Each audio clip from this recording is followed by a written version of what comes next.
This is the Daily Tech News for Wednesday, February 5th, 2025. We tell you what you need to know, follow up on the context of stories, and try to help each other understand.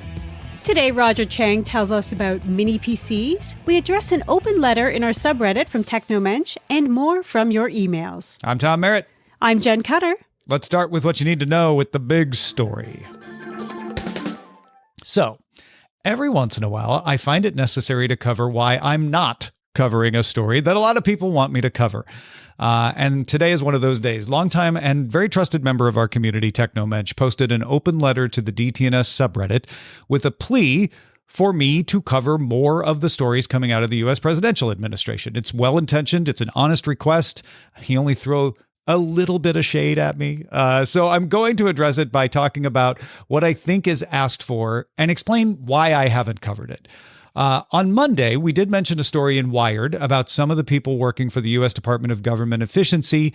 That department runs out of the U.S. Digital Service, which is a non-congressionally appointed advisory group that was first set up by President Obama in 2014. So that's something to understand is this kind of thing, this kind of department itself is not new. They date back into the 60s and 70s. So the existence of an advisory non-congressionally appointed group isn't the controversy here. Tuesday, Jason asked if we should cover this more, and we decided we shouldn't. Here's what that story, that Wired story is, and some of the other stories that Technomensch published to our subreddit, and I'm going to give an estimation of what I think the tech content is, and in the end, why I haven't been covering these for you. So the Wired story focuses on a 25-year-old engineer named Marco Illes. 3 sources told Wired that Illes, who previously worked for SpaceX and X, allegedly had access to Treasury Department systems, the U.S. Department of Treasury. Now, that would include systems that make payments for the U.S. government, which is, of course, what the Treasury does. 2 of the sources say that he has permission to write code on the Payment Automation Manager and the Secure Payment System at the Bureau of the Fiscal Service, or the BFS. Wired also looked at his GitHub history and found that he's got experience with distributed systems, recommendation engines, and machine learning. Also, other sources told Wired that he has admin privileges and visited a Kansas City office which houses BFS systems. That story also notes that some of the other people working for the Department of Government Efficiency are young and describes the kinds of harms that can come from someone who abuses admin access to systems. They haven't been shown to abuse it. Wired is saying when you have admin access, you could do these kinds of things if you wanted to. On the same topic as the Wired story, Politico reports that Treasury Secretary Scott Bessent authorized access to the payment system to be given to Tom Krause. Now, Tom Krause is the CEO of Cloud Software Group. He is also working for Treasury, so he is an actual government congressionally appointed agency employee, and he is the official government liaison with the Department of Government Efficiency. A source told Politico that there are safeguards in place that give anyone from outside Treasury read-only access. That would prevent them from making changes to the payments system. So different sources are saying different things about the level of access here. As previously reported on DTNS, Senator Ron Wyden has posted about this on Blue Sky, and acting Treasury Secretary David Lebrick resigned. Now, originally, I just reported that he resigned over these incidents, which is true, but I did not note that he was placed on administrative leave before he resigned. So that probably played into his resignation as well. I think Politico has some of the best reporting on this issue that I've read. This is about fighting fraud in the payment systems, allegedly. That's what the department is saying they want the access for, is they want to root out fraud. Politico has a very good article talking about what kind of fraud there is, what kind of fraud prevention there has been in the past. This is a story about government personnel. It's maybe about financial fraud, but in my opinion, it's not technology. There's a lot of reporting about what could happen if tech access is abused, but not what has happened. And the bulk of the story is about whether people should have certain jobs or should have certain access. These are important issues. I'm not trying to minimize that. They are important issues not only for the citizens of the U.S., but have implications beyond its borders. In my opinion, these aren't tech stories right now. Wired also has an in-depth article about the appointees to the Office of Personnel Management. This story is largely about their personalities, about what their loyalties are, and for the most part is also not about technology. For example, plans have now been detailed in a memo to convert roles such as chief information officers from career appointments to general, meaning they would be considered political appointments, and they could be more easily replaced when a new party took over the executive branch. They could also be replaced more easily by the existing administration. That is also an important story, but it's an important it's an important political, non-technological story. It's about personnel. It's about politics. It's about running of the government. There's also some reporting about allegations that an email server was installed without going through proper security vetting and therefore potentially could compromise the data of federal employees. Now, that is a technology story if you can find good information about what happened. But the story is very vague in its details and is also right now more about possibilities rather than anything that has happened yet. There's also other stories here. There's reporting on an email asking employees to alert the email address DEIA-truth@opm.gov about employees working on diversity and inclusion initiatives. Another story talks about removing a feature in Office 365 that automatically included pronoun preferences. Again, these are both important stories, but other than involving an email address and an Office feature, they're not particularly technological. Other links posted to our subreddit had no tech side, at least from my opinion. One was about a website exposing information about government workers. Again, an important story, but long ago, being a website didn't count for me as tech coverage. You can reasonably disagree with me about all of these choices and should express that if you do. But in the end, I have to make my own decisions. I've gained the trust of a lot of you not to inflame things unnecessarily and be a place you can hear things away from exaggeration. I have to make these kinds of calls to maintain that. And in times like these, it's going to aggravate plenty of people. That's not new to me. I had the exact same situation when people were pressuring me to cover Secretary Clinton's email server, which, aside from being an email server, had very little tech content. There wasn't that much that was technologically interesting about it. Now, I know a lot of you have expressed appreciation that we don't stray into politics unless it is firmly within the tech of a story. And I always must fight my own biases and may occasionally stray too far away from things in an effort to maintain that. But I'm doing my best. If I think a story is undercovered, I will pay extra attention to it. But if it's covered well elsewhere, which I think all of these are, I may lean against it. One other signal I look for is who is covering it, to kind of correct for my own bias. If it's like, The Verge, Ars Technica, TechCrunch, they all are covering this, then even if I don't like it, I may think, you know what, I probably have to pay attention to it. Most of the reporting, and some of the best reporting on these stories, are from political sources like Politico. I find almost none from sources who cover technology as their core. That indicates to me that this is still a political story, that I'm not wrong about that. And if that's the case, you need to go to excellent political sources to get information about them. I can recommend a few.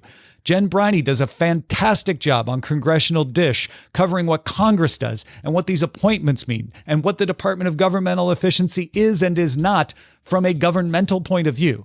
Go to PX3, Politics with Justin Robert Young. He covers this when it's important to the political side and what's going on with people inside the campaigns and what this means for elections. There's good info that is well covered from people I trust out there, not to mention lots of other sources out there that are covering this. There's no lack of information about this. Jen, am I crazy? Oh, I think we all feel a little crazy right now. Even on the Canadian side, we all grow up knowing tons of American news all of the time. I think people know American news more than Ontario news. Like, we have an election coming up and it is kind of not being covered as much because of all this worldwide stuff. But we've both been journalists for a long time, and we generally do have to stay in the scope that we've chosen. If I was writing local events, then I would be covering way more of this stuff, but I'm not. I am here to cover tech, and as much as I would love all of the people I trust to sound off on this, I know I need to kind of stay in my wheelhouse here and give the people what they trust me for. Yeah, I like to think that we are somewhat of a safe harbor sometimes from being overwhelmed. You can know that, we're in a little bit, we're going to talk about a router vulnerability. We're going to talk about, Sonos maybe making a TV streaming device. And those things are of interest, or if those things are of interest to you, you should be able to think like, oh, you know what? I can get a break from the over coverage of things when you come here. That doesn't mean I want to shy away when it is essential to technology, when it's going to affect how you use technology, when it's going to help you understand technology, which is the mission of the show. But I try to not overdo it and cover it when it's not central to that, even if it's really important. I think that's the thing that's getting people like, yes, but this is super important. And like you say, they want to hear people they trust talk about things they think are super important. I understand that. Well, one last thing. Scientific American published an article called How to Avoid Outrage Fatigue and Tune In Without Burning Out. We'll have a link to that in the show notes. It's a good read for me. Maybe it's a good read for you as well. I would also like to highly recommend that. Now, DTNS is made possible by you, the listener, thanks to Miranda Janelle, That Charlie Dude, Justin Zellers, and our new patrons Carmine, Junya, Zed80, Alejandro, Jerry, and Barry. Yay! Thank you, new patrons. Thank you for your trust in us. We very, very much appreciate it. There's more we need to know today. Let's get right to the briefs. We have yet another story about a router maker recommending customers get rid of their older products. Sixel's CPE series devices are subject to 2 vulnerabilities discovered by VulnCheck in July. Grey Noise now reports seeing exploitation in the wild. The CPE series is several years past end of life, but network scanning shows about 1,500 of them still active on the internet. Sixel said, "We strongly recommend that users replace them with newer generation products for optimal protection." Yeah, these kinds of stories are tricky because on the one hand, I would prefer they gave an update to this vulnerability. On the other hand, I also know that it's hard to continue to maintain things long after their end of life. And there are open source alternatives for these kinds of products that people could put in. 1,500 isn't that bad as these stories go, but it's still too much. So it's good to make people aware that this needs to be patched or removed from a network. Yeah, whenever I see these stories, it's like, oh no, do I have one of these? Okay, not yet. Yes, but exactly. I also know Check it's coming. Mm-hmm. Yep. The longer you keep a device, the bigger the chance that something like this might happen. The Verge reports that Sonos is planning to launch a streaming TV device later this year in the $200 to $400 price range, which might make it one of the most expensive streaming TV boxes on the market, if not the most, depending on where they put that price. The Verge got a look at it. Verge says it is a black box, slightly thicker than a deck of cards, running Android, and a very pretty interface by their account, designed by Sonos, supporting Sonos voice control. It will also have HDMI switching functions. So it's not just a streamer. You can do HDMI pass through, and that kind of maybe will take one other box out of your setup. And of course, it will work with Sonos speakers for surround sound as well. Yeah, but Sonos software, though, it's kind of been a big question mark lately, and made some of their longtime fans a little touchy about perhaps investing in new Sonos equipment. Yeah, that the app has not won a lot of confidence. The interface is pretty. Ooh. How will it work? The European Commission announced Wednesday that it will investigate China's Shein over violation of consumer protection rules. The Rule of Law Commissioner Michael McGrath said, 96% of products tested and sold on these platforms are not fully compliant with our rules and safety standards. The Commission cited examples of choking hazards, unsafe electrical appliances, and chemical hazards in clothing. 4.6 billion low-value consignments, with a value not exceeding €150 enter the market in 2024, double the amount in 2023. The EU has been considering removing a rule that exempts those low-value packages from customs charges. The US recently removed a similar exemption for packages coming from China.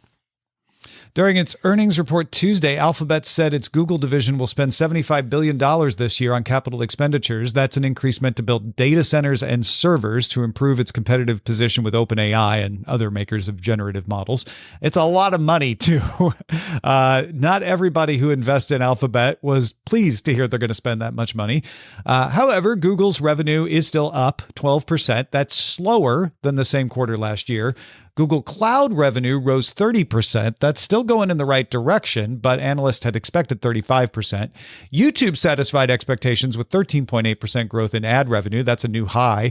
Not announced in the earnings call, though, was a change to Google's website, which removed a section of its AI principles page called Applications We Will Not Pursue. That had included a reference to weapons. A new section of its AI principles now reads that Google will, and I'll quote here, mitigate unintended or harmful outcomes and avoid unfair bias, also align with, quote, widely accepted principles of international law and human rights. China's State Administration for Market Regulation is the latest to consider an investigation into Apple's policy of taking a 30% cut of in-app payments for digital goods. The cut does not apply to apps selling digital banking or physical goods. Tencent and ByteDance particularly have lodged complaints about the practice. Bloomberg says the administration is talking to Apple executives. Yeah, the tone of the Bloomberg article was very much, I feel like they're going to work this out, right? Like Apple has good relations with the Chinese government, and they'll probably figure out something, but I wonder what that will be. Will it be an agreement to loosen up the restrictions? Will it be an agreement for third-party app markets for Tencent? I'm curious to see how this does resolve. Yeah, the phrase "just talking to," it's like not summoned. It's just talking right now. Mm-hmm. Yeah, they're just having coffee or tea or something.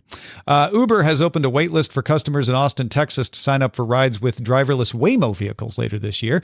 This is similar to Waymo's operation in Los Angeles in that it's restricted to a central area of the city, although Waymo's operation in Los Angeles does not use Uber. You book directly with Waymo.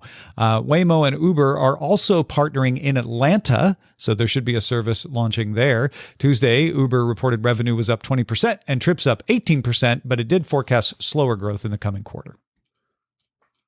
AMD had a good earnings report with revenue up 24% and data center revenue, where it sells chips to cloud and AI service, rising 69%. Still, the data center revenue was below expectations, while PC and gaming revenue were above. AMD still lags behind NVIDIA in data centers, but made big gains on Intel in the PC market. Yeah, AMD's position is really interesting right now. They haven't passed Intel, but they're gaining. And they're doing well in the parts of the market that aren't growing as fast, which isn't bad, but it isn't great for them. They really want to catch up to NVIDIA, and that's a tall order. Even with all the DeepSeek panic that happened, there's still a lot of chip orders going out there, and most of them are still going to NVIDIA. Microsoft announced its Build conference will run from May 19th to May 22nd in Seattle. The company did not hint at what it might announce, but you could safely expect some new AI announcements, possibly some Surface hardware too. We'll see. Former Microsoft employee Panos Panay will host an announcement by Amazon in New York City on February 26th. He now leads Amazon's devices and services team, so that sounds like we might get that updated voice assistant that everybody has been hoping for if you try to use her right now. Well, I'm hoping for some new Surface. I would love a good Surface. So far, nothing's been like, oh, I need that. I would love to have that, oh, I need that feeling again. Yeah, no, I get you.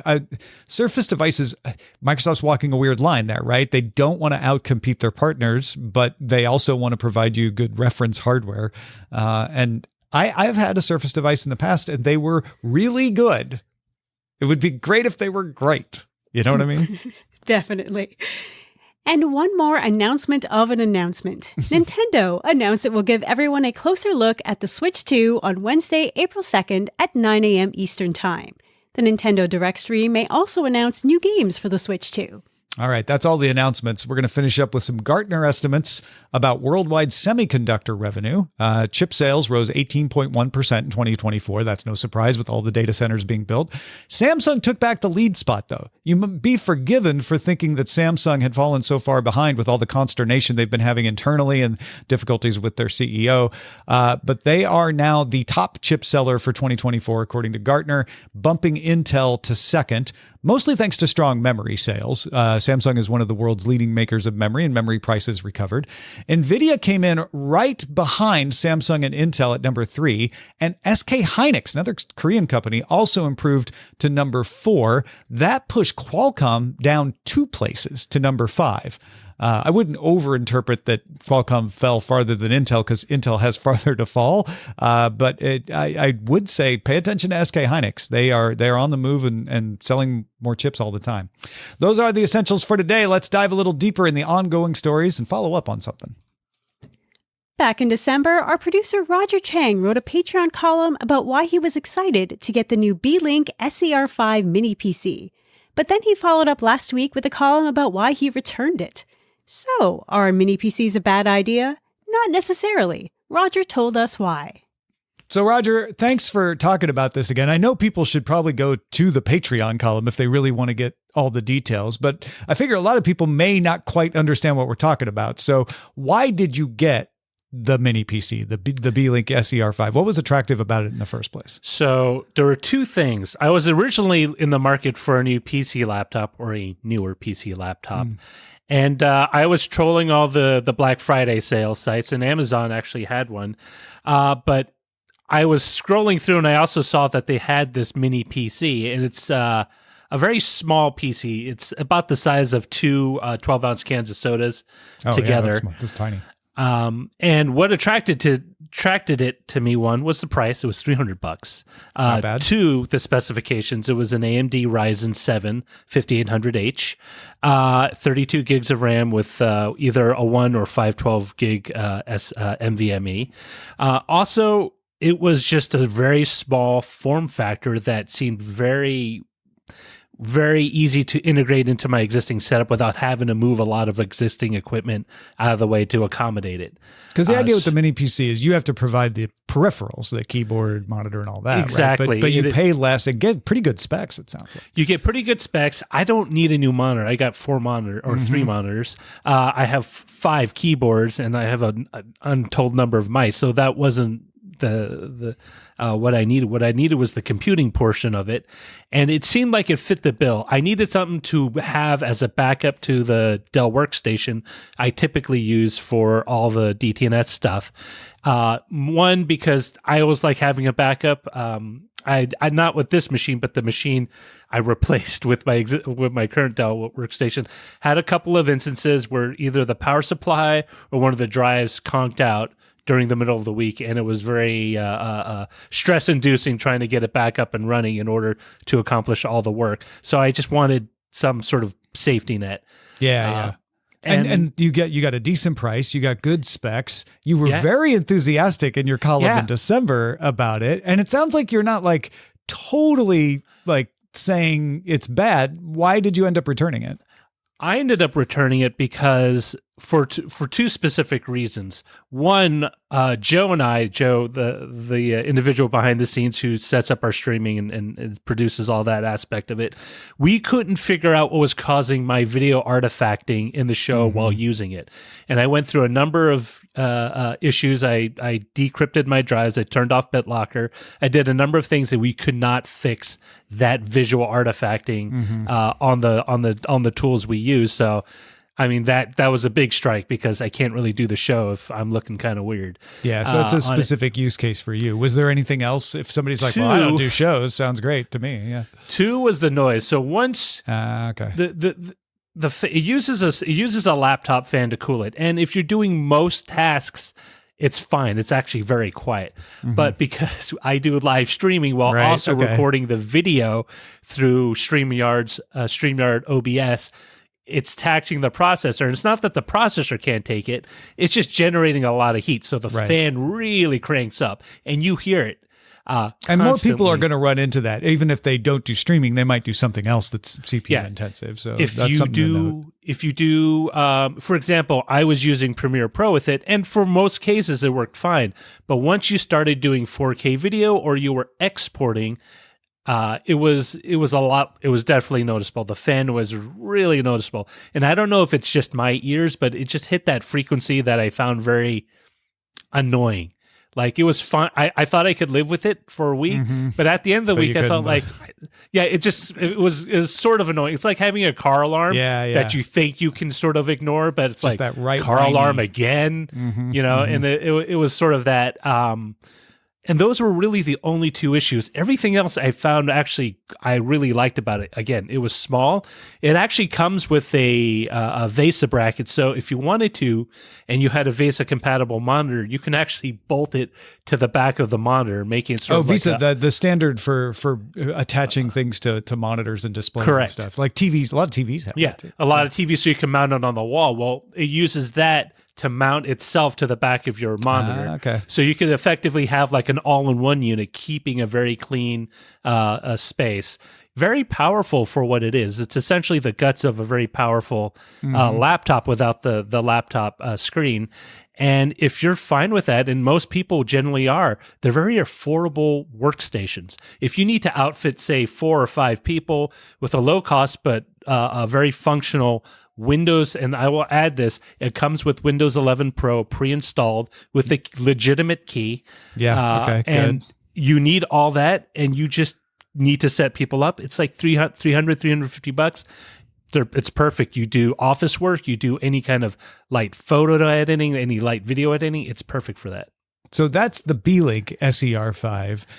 Which didn't work for you, but it sounds because of your specific situation. If you had a different situation, you might have been satisfied with it. What would you say to people interested in mini PCs in general? What if they're not able to find this, or they don't want to spend the money on Beelink because they don't know the company, but they're interested in mini PCs? Like, what else would you tell people? There are a number of manufacturers that make them. I will say that Asus, Zotac, and a few other well-known brands make what they call mini PCs. They're basically PCs that are smaller than a small form factor PC, but they are pretty expensive because they're outfitted with discrete GPUs that allow you to do moderate to high-end gaming on a very small platform, but you're going to be paying at least $1,000 or more.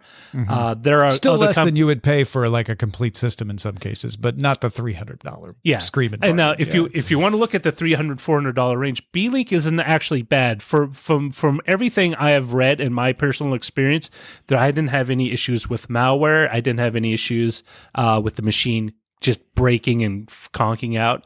I know there are a few others on the market that do have those issues, but because there are so many of them running under different brand names, it's hard to say which ones specifically. Beelink GMK is another one that's good. They're both ODMs. They used to make these for other companies. I know Ace Magician had a hard time because their small mini PCs was credited with having a bunch of malware pre-installed on it, and a lot of people kind of got shied away from mini PCs as a category to look at because of that. But I would just say that that's sort of relegated to that one specific company. But do follow up on reviews. Check out the subreddits. There is a mini PC subreddit, and there's a vigorous conversation going on about the best mini PCs, which ones are the most reliable, which ones are the safest in terms of software, no malware, things like that. Honestly, if I didn't have the use cases I had, I would have totally kept it because it was a great machine. It booted up quickly. It shut off quickly. It was everything you wanted in a machine. Unfortunately, it was just those two issues that really kind of nixed the deal on that. And if you want to read more, Roger has more details on this. If you're like, I still have questions, I still want to know more about how he got it or what he was doing with it, go check out his columns. It's Roger's 2 cents at patreon.com/DTNS. Thanks, Roger. Thank you. You can join in the conversation in our Discord, which you can link your Patreon to join up. So become a patron at patreon.com/DTNS. We end every episode of DTNS with some shared wisdom. Today, Josh points out some good context. Yeah, so we were talking yesterday about the Tapestry app and how it pulls in things from multiple areas, RSS feeds, Blue Sky. Josh writes, just a quick note that as I was listening to the show about Tapestry, I opened up Feedly to see, and then he linked to Feedly's import Blue Sky feeds into your Feedly link. So yes, Tapestry is very pretty. It's a mobile app. It's for iOS. But Feedly's over there going like, hey, me too. Josh writes, great minds think alike. Big thanks to Roger Chang, Technomensch, and Josh for contributing to today's show. Thank you for being along for Daily Tech News Show. The show is made possible by our patrons, patreon.com/DTNS. And DTNS has a live version that you can get as a podcast as well. Look for DTNS Live in the podcatcher of your choice. Find out more details at dailytechnewsshow.com. Talk to you tomorrow.